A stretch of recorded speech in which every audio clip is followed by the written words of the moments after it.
Hello everybody. Today we will see how to set time in G-Shock watches. First, press over adjust button for 5 seconds.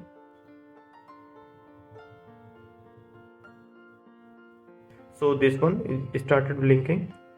This is time zone.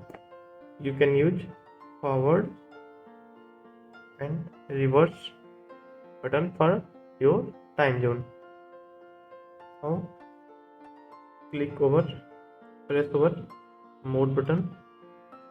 Now it is showing DST off. This is day saving time, that is off. You can switch on or switch off it.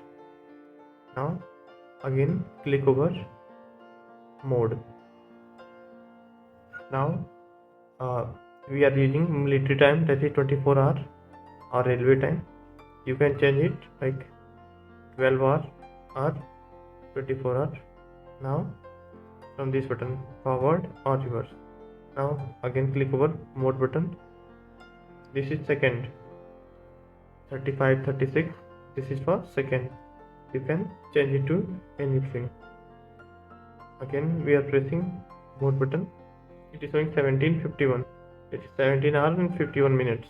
You can change it to your time, whatever your time is, by using forward and reverse button. Like 18:52, we want to set 20 and minute to 30. So again click on mode, press on mode. It is showing 52 minutes. Now you can change it to 30 by reverse button or forward button.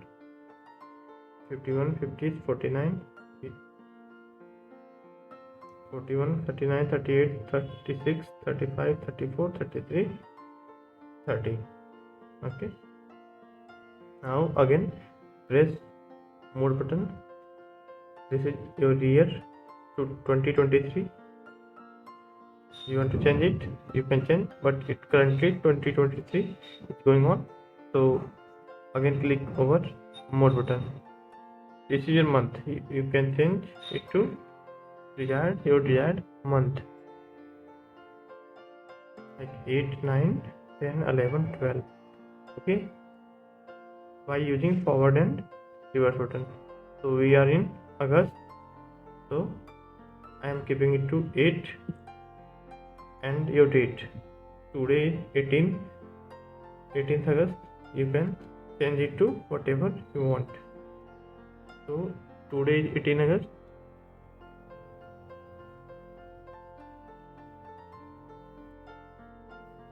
Okay. Now LT1, this is for light illumination, that is for 1 second or 3 seconds. You can keep it 1 or 3 seconds. Now again click over mode. So we have done with our setting. Now I'm going to press adjust button to come alive all these settings whichever we have done in this clock right now. Press adjust button. It will go to 2032. 20, that is 8. So finally we have done with our setting. If it is helpful for you, please like this video and subscribe to my channel. Thank you.